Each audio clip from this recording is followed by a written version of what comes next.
You're listening to The Coaching Divas, a podcast for everyone navigating the twists and turns of corporate life. Follow along as we chat through common workplace situations and extend the coach approach to help you handle them with ease. We offer a cross-sectional view that spans generations, positions, workplaces, and lifestyles.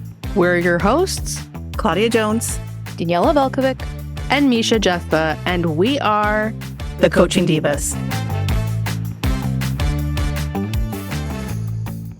Some call it vacation or holiday time. Some call it time off. Corporate calls it PTO. Vacation time is supposed to be a period of rest, relaxation, and recharging. But for many of us, it can be a source of stress and anxiety. How do you manage your workload before you go? How do you make sure you're really unplugging while you're away? And how can you ensure you don't come back to a mountain of work? These are all the questions we face. Divas, where do we start? That's a really good question. Where do we start? I know that in my past, there's always been the person who says, oh, I always take the second week of July off. I don't see what the problem is. Everybody knows that. But if you're new to an organization or new to the team, do you know that? How do you find out? How does it become common knowledge that, this individual always takes the same week off every time, and then a second individual takes the next week off, and then you're kind of stuck with very little options for your vacation time because we all have to cover for one another, don't we? Yeah, and there's the other flip of the coin on that one. You're part of the same team, and everyone has always taken that slot in the summer. But what if you need that slot? Mm-hmm. And you raised it 8 months or to a year prior to your manager, and that got overlooked again. Right? 'Cause life changes. Maybe I have to go to a wedding. Maybe I'm getting married. Yes. How does that feel? Or you have family that's other side of the world and you want to go visit, and it takes you almost a week to get there or a week to recover from the travel time and get there just in time to turn around. So you do need three weeks or more for a proper vacation. And how does that get addressed? Or the other one that comes up for me, you've booked it 6 months in advance. Yeah. And your supervisor comes and tells you, well, I'm sorry, you can only take one of the 2 weeks you've booked because I need to take the other week. Jeez. Or even worse, you're too valuable to the project for you to leave for that long. Or my favorite. Yeah, you can take the time off, but who's going to do your role while you're gone? Make sure you find someone to back you up. What do you mean I need to find someone to back me up? Yeah, that's hard. Right. It is hard. It is hard. What about you, Misha? I mean, I come from a place where taking time off was quite standardized in terms of process. So there was a process in place. We had rules of, you had to get your vacation approved, request your vacation with, backups already, things like that. A certain amount of time before you plan to take your vacation. Nobody was booking their trip before they got their vacation approved. It was also, I'd say I come from a place where vacation or PTO was quite tracked. So, if you're requesting, your third or fourth week of vacation, and there are people who are, haven't even taken one, preference may have been given to the person who hasn't even taken one yet. So it's a little bit more fair, less political, I would say. Sounds like it was much more democratized with a set of business rules that really drove it. But interestingly enough, I'm finding more and more people now work for organizations where you don't have a set vacation allotted to you. Oh, it's like unlimited? It's like unlimited. And the good thing about that is, talking to some of the leaders in these organizations, people really do not take advantage of that. They really don't. They kind of take their 3.5 weeks vacation every year, and because they understand they have a job to do, which is great. But what about the person who does take advantage of that and you don't? How does that make you feel? What do you do about that? Do you go to your manager or do you talk to the individual? What do you do? I mean, there's no direct rule to say you can only have so much vacation, but all of a sudden you see someone's not pulling in your opinion, they're not pulling their weight. Yeah. So I think, I come from a place that once upon a time said you had unlimited vacation, but I think there is a limit. I think there is like a minimum as well from a legal perspective. Mm-hmm. They have to write that somewhere. But to the question of, what if you have somebody who's taking so much vacation and, you're not? I mean, if you're resentful towards that person, the question goes back to you. Why aren't you taking vacation? Why aren't you prioritizing your rest? And then being, judgmental or resentful or jealous of somebody who is, and who is taking advantage of I put unlimited in air quotes, unlimited PTO. Because I'm sorry, I do think there is a limit.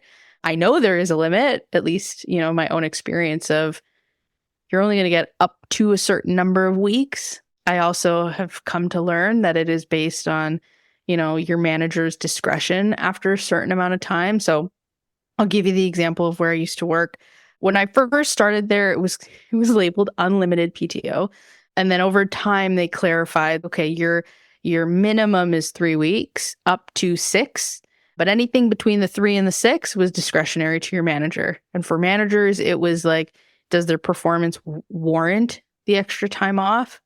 Is it fair amongst the team? So look at your team. Has your team been taking their at least 3 weeks off? If not, tell your team to prioritize their first 3 weeks before you approve anything beyond 3 weeks for this other individual. And so it was, like I said, it is a lot more standardized. There's a lot more business rules and process behind it. So it's not quite as unlimited and freewheeling as they make it sound. There's some guidelines. I mean, at least need to work around, right? Yeah, at least from the organization I came from. Yeah. Maybe other bigger organizations have really figured it out and they do offer unlimited PTO. I don't know. But from my own experience, it's not truly unlimited. Yeah. Like I said, what I've heard is that people tend to not take advantage of it because they realize they've got a job to do. And I think they appreciate the fact that the company trusts them to take time off as they need it and not be foolish with it, right? I look at some of the companies I've been working with, and even the one that I'm with now, they do still follow a traditional model of you have this bank of vacation time that you can take. But where I see it shifting is everyone's now starting with more vacation time in the bank. Okay. Versus before it was, you start, you get 2 or 3 weeks. Now it's everyone starts at 4 weeks. Wow. Which is, I think, quite generous. I think so. I think it matches more on the European side too. If you're in North America was very, very known for just 2 weeks vacation. That's it. Whereas, if you go back, let's say 10, 15 years, it was 2 weeks here, but it was 4 weeks in the UK. And you were like, wait, what? So I think North America is trying to balance itself out that way to stay competitive. Yeah. Actually, I'd go as far to say Canada is balancing out the States is still pretty well 2 weeks a year. That's fair. They're a lot more rigid for sure. And the States, I think also the companies that are moving towards these more democratized vacation lengths and times and all of that tend to be more smaller organizations or less traditional, right? So startups, tech. But at the same time, and we don't have to touch on this too far, but there is also a culture there that they're building that when you're not on vacation, you're dedicating your time to growing the company. Oh, okay. Interesting. Potentially, too. Yeah, right? yeah. So I'd be curious about what the work-life balance is around that. But that's, like I said, a different topic. Different topic. Go back and listen to when we talked about it, I think, in Winter Reversed, your second episode. When it comes to getting time off, do you feel, or have you heard from your clients, or have you seen that there is a balance in terms of who gets what, when? I think from a client perspective, I've never heard it being tough to get time off. I think a lot of organizations are trying to prioritize approving PTO and things like that because they understand the impact it's having on work-life balance, mental health, things like that. So I don't know if it's as tough now to get PTO as it may have been 10 years ago. Yeah, and if it's, unlimited, is there, as you mentioned earlier, Daniela, there's a bank, but if it's unlimited, are you banking unlimited vacation days? It makes no sense. Not where I come from. There must be a rule somewhere. HR is all over that. There's no way they're going to give you, in my humble opinion, I just don't think that HR would allow, your total comp to include, take 6 months. It's yours. Here's a sabbatical. You're free. In my own experience, there are limits that are put in place. In my experience, there is, to the expression of banking it. I've heard, you don't bank after, let's say, and this is what I mean by legally, they'll put, okay, legally you have to have a minimum of 3 weeks. I don't know if you get the bank of the 3 if you don't take it. You definitely don't get the bank of anything over that. Yeah. Move it over to the next year. There's no carryover. There are definitely rules. Yeah. Okay, so divas, we talked about a couple of situations with getting time off when it gets sticky. What do we do about it? I've always stressed communication with your management. There's always a solution there somewhere. So if you are being told, oh, you're too important to be away from the project for this long, or I'm sorry you booked 2 weeks, but I can only give you 1. There's got to be a solution, a compromise, a solution there's someplace. So you need to speak to your management, speak to team leads, speak to coworkers, figure out, how do you get coverage? How can you make it work? Because just having that discussion and walking away, nobody wins. So we need to kind of make sure communication lines are open and come up with something. There's always a solution there somewhere. It may not be ideal, but there's always something in there. I would also add to advocate for yourself. So if you are in a position where you've booked 2 weeks and you had approval for those 2 weeks off, you've booked your vacation, and then all of a sudden your manager's like, oh, I can't actually afford to have you gone for those 2 weeks. You can only be gone for 1. You had approval. Get that in writing. Advocate for yourself to say, no, I need these 2 weeks off. I am burnt out. I need to recharge my batteries. I have paid for my trip already. Are you going to reimburse me? Because, like I said, you approved these 2 weeks. I will work with you to find an alternate solution, but I'm taking my 2 weeks. Yeah. I like that language. Advocate for yourself. Yeah. And the other thing there is get it in writing. Don't assume that you're going just because you've had a conversation. Put it through the system and get it in writing and do it earlier rather than later. Yeah. You need it in writing. Otherwise, unfortunately, there's nothing to, it's a he, she, or they conversation, right? At that point, your manager, you. And I think it's also important to find your voice. Like you said, advocate for yourself from the beginning. If you don't establish that your vacation time is important to you, next time it happens, it won't be important. Yeah. It'll be an assumption, oh, Daniela's done that before. She can adjust. In her personal life, she doesn't have people dependent on her for what have you, right? She's a team player. She'll step up. Correct. Oh, she's managed through it before. We recognize that, dropping kids off at camp and picking them up is more important. I will add to that to say, because you said, if vacation is important for you, match your action to your values. So if vacation is important to you, act like it's important to you.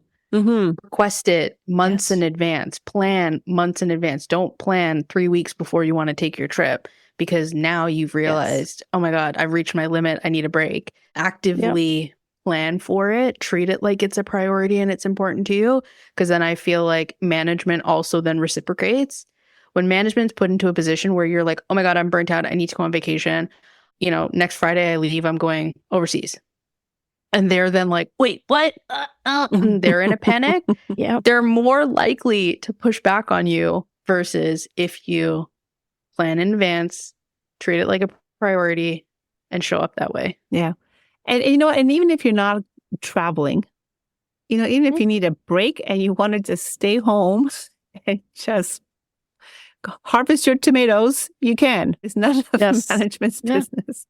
And you don't need to tell them that you're harvesting your tomatoes. No, that's a bad example. I should have said that. It doesn't matter. It's summer, right? Like maybe you need that week to harvest your blueberries, your tomatoes. Blueberries. A staycation, as it's called. Exactly. Right? Whatever's important, put it in the calendar. You know, especially when everyone else is putting it in the calendar 6 months before. Right? Yeah. If January is the time that people put their time off, put it in. Yeah. Get that approval, and you know that you have your slot. Yeah. And if you're competing with someone else for your slot, sometimes it's okay to compete. Because it's just as important to you as it is to them. Correct. Right. Now that we've got the time off, how do we actually go on vacation? I feel guilty about it. Have you had that situation come up? Oh, gosh. But what are we going to do without you? Who's going to lead the meeting? You'll figure it out. Yeah. But don't we have like a big cycle for testing in that time period? Yeah, exactly. 5 business days, you'll figure it out. Yeah. I'll be back. Yeah. You know, I've used the statement before to help myself alleviate the guilt. What if I won the lottery? Mm-hmm. What would you do? You're going to give 2 weeks notice, right? There you go. Exactly. But it's interesting when you see the expression. What do you mean win the lottery? Well, let's say I won the lottery. I might be gone in 2 weeks. That's right. Yeah.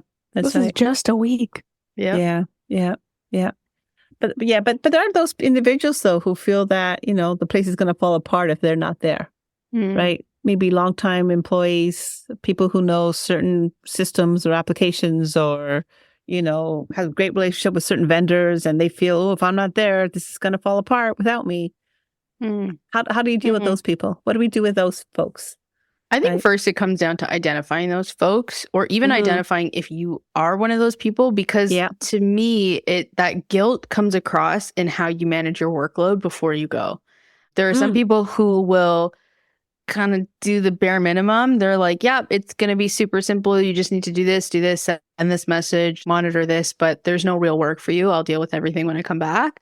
Then there are some people who are putting in 60 hours before they leave because they're like, no. I don't want you to have to deal with anything because I don't want anything to be messed up, and you don't know and you don't have the context, and they're still sending you messages before they're boarding their flight. And so I think part of it is understanding how to see the signs of someone feeling guilty or cautious or worried about going on vacation.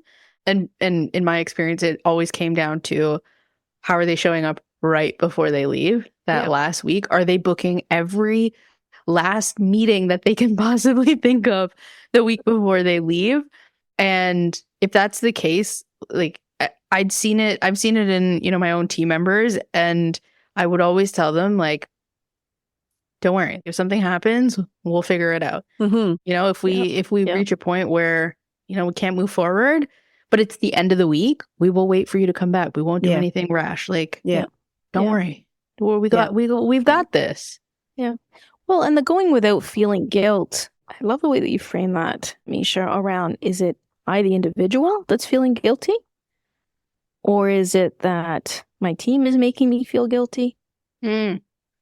Or, what else is going on with me? I mean, maybe I'm the type of individual where my job is my life.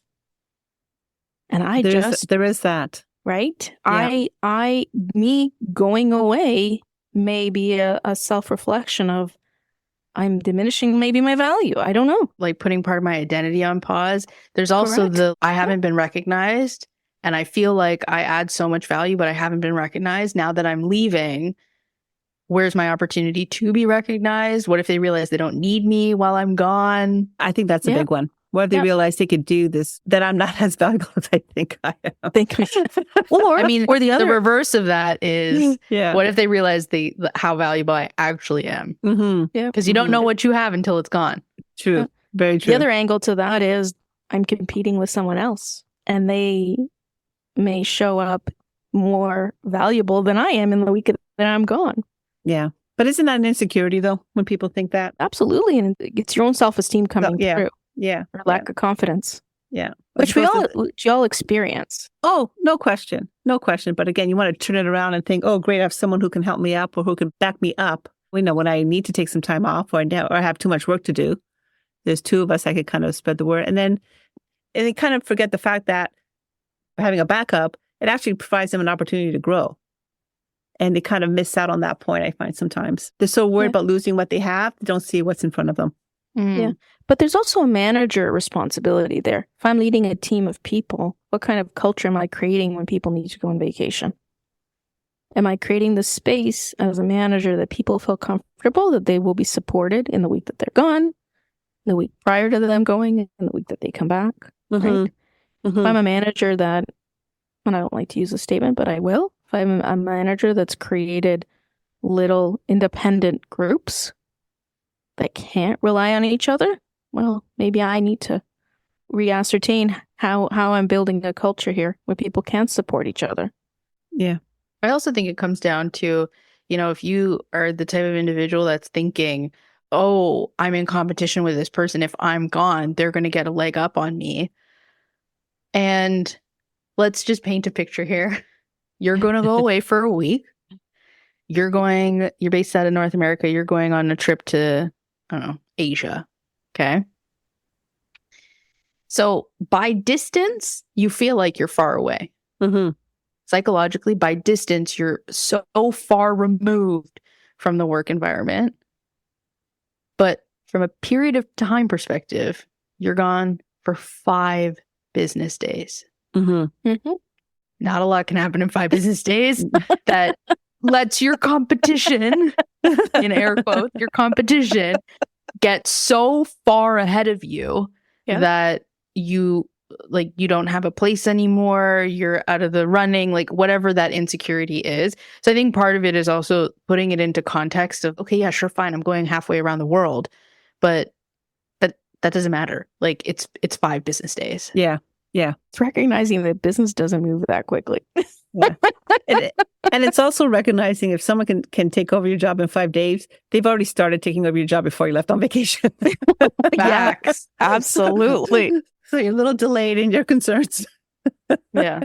You need to open your eyes and take a look. Take a look around. There's something else going on.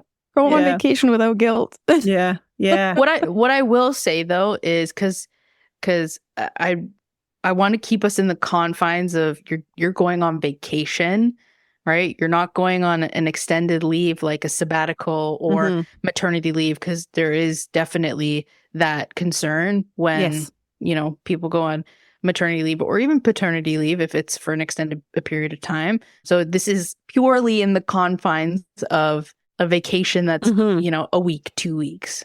Yeah, for sure. For sure. So I think that's great for setting scope around that.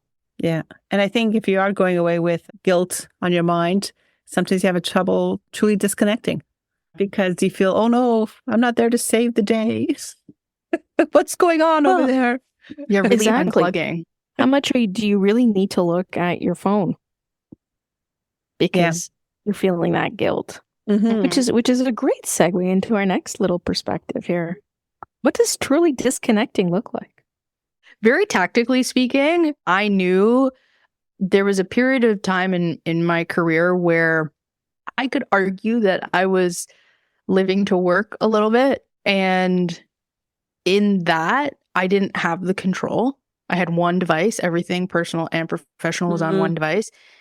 And so the temptation, when I say I didn't have the control, the temptation was always there to look at my email, to look at my Slack, to log into our systems, check what's happening, make sure nothing's on fire, nothing's broken. And when you talk about truly disconnecting and unplugging, anytime I went on vacation, I signed out of everything on my phone. I would sign out of my email. Sometimes I would even delete Slack because I was like, no, Misha, the temptation to just log back in is too real. And so I would put the restriction on me by taking the access away. And then it's funny because you'd be like, oh, well, you could just log back in. But to log back in is a conscious choice. And when you know you're on vacation and you're sitting on a beach somewhere and you're looking at your phone and you're like, I wonder what's going on. And you open the app and you're, sign in. You're like, wait a second. My finger would literally move away from my phone and be like, wait a second, Misha, do you really want to do this? Do you really want to disrupt this moment, this week that you're supposed to be disconnected, that you're supposed to be recharging and unplugging? And I would say no, I wouldn't sign in. But my balance of it was, let's say I was off for a week, right? The Sunday before I went back in, right? At some point during that Sunday, I'm like, okay, I'm still on vacation, but today I'm just going to go through my emails so I know what I'm walking into tomorrow morning. And that was it. I would shut everything off on the Saturday when my vacation started. And I would look at emails the Sunday afternoon before, but that was it. And that's a good practice, right? That's a good practice great to have. practice. Yeah. I think the other great practice to have, and I always giggle at this one, is that one time I was working for a company where I took the BlackBerry with me to Cuba. Cuba doesn't have internet connection. Oh, that's true. That's true. So you want to truly disconnect? Go somewhere where the internet connection is spotty. I know it's hard. There's these no days, internet. but it works, right? It works. If you're going on vacation somewhere where you literally cannot even find a decent connection, or it's so cost prohibitive, it's like, I'm not spending $20 a minute. Yeah. Yeah. What a yeah. gift that was for me. That was Yeah. my first real experience where I said, wow, I don't need to know. And it didn't reconnect until I landed in Toronto and I was connected back to the Yeah. network. That Yeah. was such a gift. But Yeah. but isn't that an interesting word? You use the word gift. Like you gave yourself a gift as opposed to, well, a gift is something special, something out of the Yeah. ordinary, Yeah. as opposed to saying, I deserve this time off. Yeah. It's funny how you look, you see it as a gift. So you almost felt, again, kind of goes back a little bit to that feeling of guilt. Oh, I should be on. I should Absolutely. be on. So why do we do that? Why do we feel guilty that we need to stay connected? What is it about it? I mean, why can't we just say, you know what? And for my own better health, my own better mental health, and for being a better myself when I get back to work, I really need to rest my brain, rest my body, rest my emotions. Why is it that we don't allow ourselves to do that? Well, I can speak from a personal perspective. Today, I do regard it as I deserve it. When this was happening, I was much younger and I felt immense guilt because of my values at the time. Okay. I'm not going to leave my team without an ability to respond. I'm not going to, we always talk about values and it's such a powerful statement. What are the values that I'm honoring, right? When I use that word gift. Yeah. Yeah. So what changed? What changed for you that it went from being a gift to being a necessity, let's call it? I what grew changed? old. No. I matured in the workplace.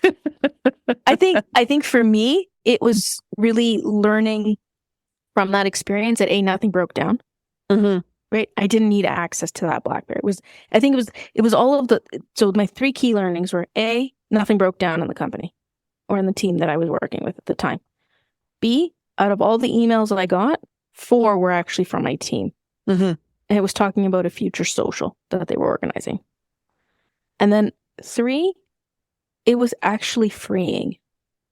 Nice. And using that word freeing even today is it is I gave myself permission to acknowledge that I can be free.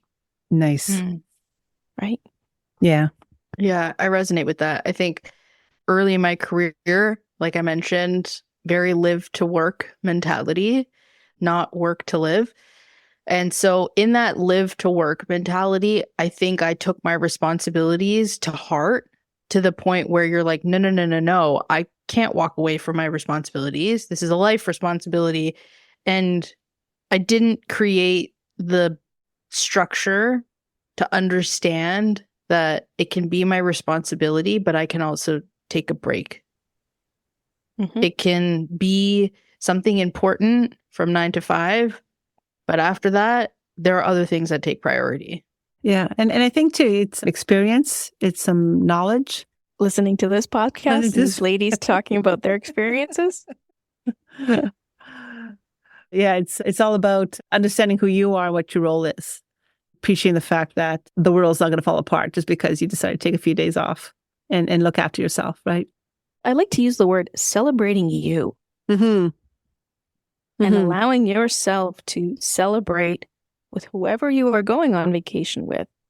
All the hard work you put in to that point where now you're just going to celebrate your experience. Yeah, because, coming back to work, you are such a better you when you come back after a good vacation. And it doesn't need to be a long vacation, but it needs to be a good vacation where the focus is on yourself, right? By unplugging. Your creativity reduced. Yeah. Your willingness to tolerate the person with the smelly lunch reduced. I mean, I feel like that's a good segue to how do you come back to work? Mm-hmm. There is that dread sometimes. Sometimes, by the end of the first day back, you're like, did I even go on vacation? How do you come back? Yeah, that tension that you store on your shoulders comes back within probably a couple of hours. Walk you back in that door, Sunday doesn't it? scaries. Yeah.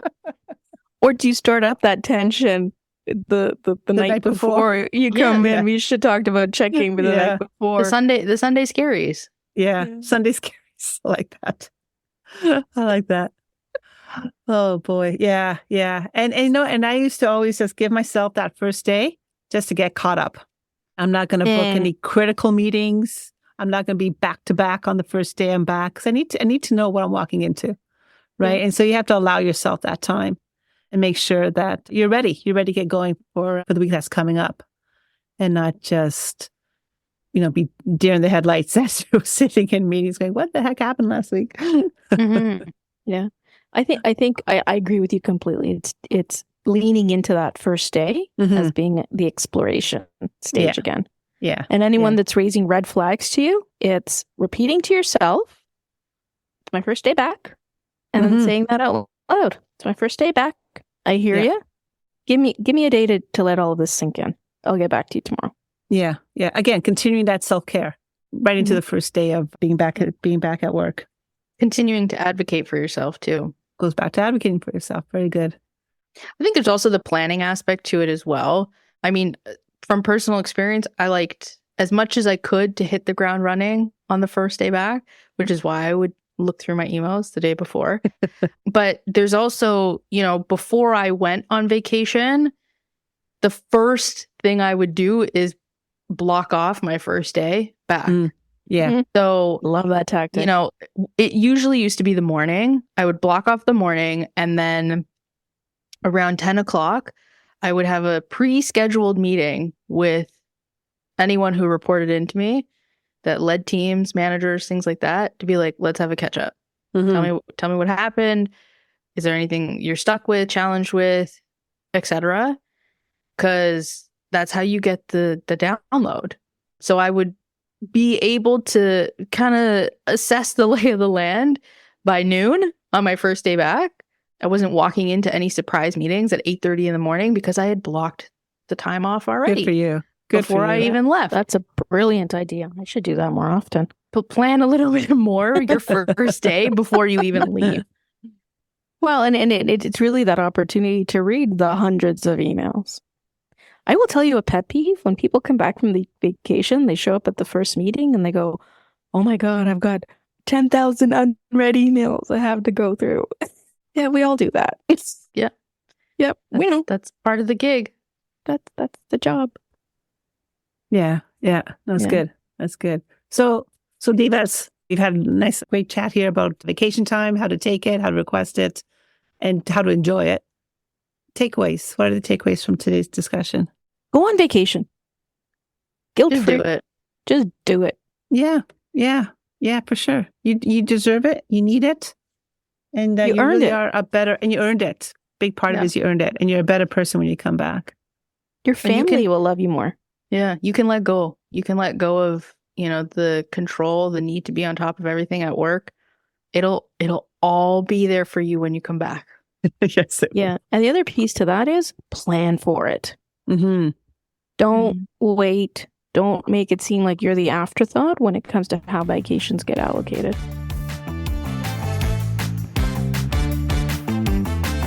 Thanks for listening to The Coaching Divas. If you've enjoyed this episode, leave us a review and follow us on Instagram at The Coaching Divas. Your ratings and reviews help more people like you find our podcast. Don't forget to subscribe and share this episode with someone you think would love it. Until next time, we are Claudia Jones, Daniela Velkovic, and Misha Jethba, The Coaching Divas. If you're going to coach, might as well coach like a diva.